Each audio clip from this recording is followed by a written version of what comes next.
Sikat na kapamilya star, tinanggap ang pelikula dahil sa talent fee. Ang kanyang depensa, tingnan ang mga detalye.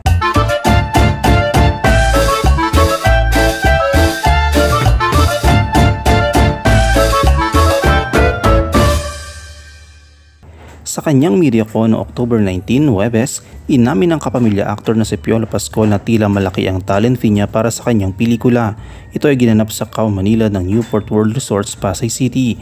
Nagulat si Piolo Pascual ng kagatin ng mentor kaya ang kanyang asking price para sa proyektong ito.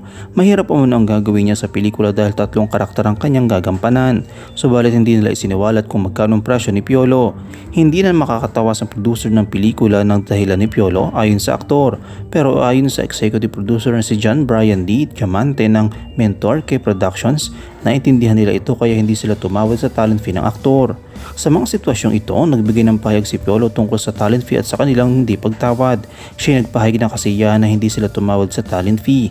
Sinabi niya na mahirap ang kanilang ginawa sa pelikula, kabilang ang pagganap niya sa 3 karakter at isang eksena kung saan ginampanan niya ang isa pang karakter. Ngunit sa huli, nagiging maganda rin ang resulta dahil sa kolektibong pagsusumikap ng lahat. Mula pa sa simula, hindi sila nagtawa dahil alam nila na hindi madali ang kanilang ginagawa. Gusto rin nilang maging masaya ang kanilang produksyon para sa lahat. Natawa naman si Brian nang kinulit ng press people tungkol sa budget ng pelikula ni Malyari. Sabi niya, hindi umabot ang 100 million pesos ang ginastos dito.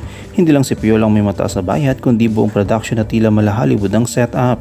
Ang Malyari ay isang 10 opisyal na entries sa 49th Metro Manila Film Festival ngayong taon. Kasama sa mga kasama ni Piolo sina Gloria Diaz, Maylin Dizon, JC Santos, Janela Salvador at Elise Hoson. Kasama rin sa cast na Ron Angeles, Vanji Labalan, Bart Quingona, Rafi Tejada, Tommy Alejandrino, Angeli Sanoy, Angie Castrens at Erlinda Villabolos. Noong una, tinanggihan ni Piolo ang proyektong Malyari dahil sa kanyang busy schedule. Hindi niya alam ang totoo ito at hindi niya alam ang mga detalye maliban sa 3 karakter, horror genre at ang title na Malyari. Noong isang araw habang kausap ang mga kasama niya sa set, nalaman niya tungkol sa kay Severino Malyari, isang tunay na serial killer sa Pilipinas. Ito ay nagbigay sa kanya ng kaba at nag-isip siya kung ito ay isang tanda. Isa itong nag-udyok sa kanya na tanggapin ang proyekto. Para sa kanya, siya ay mahilig sa magandang kwento. Nakita ni Piolo na napaka-ambisyoso ng proyektong ito kaya nilinaw niya sa mentor kaya ang magkano ang nakaalang budget para sa pelikula. Sinabi niya sa pahayag na makatarungan ng talent fee kung ang proyekto ay mataas ang ambisyon. Hindi siya karaniwan ng hingi ng mataas na bayad pero nang malaman niya na base ito sa isang totoong serial killer story at may horror genre pa at malaki ang scope, tinanong niya kaagad ang halaga ng production. Anong iyong komento kaugnay dito? Shoutout tayo kay Alvin Luz Uriaga, kay Chris Jerry Cruz at kay Perla Cruz.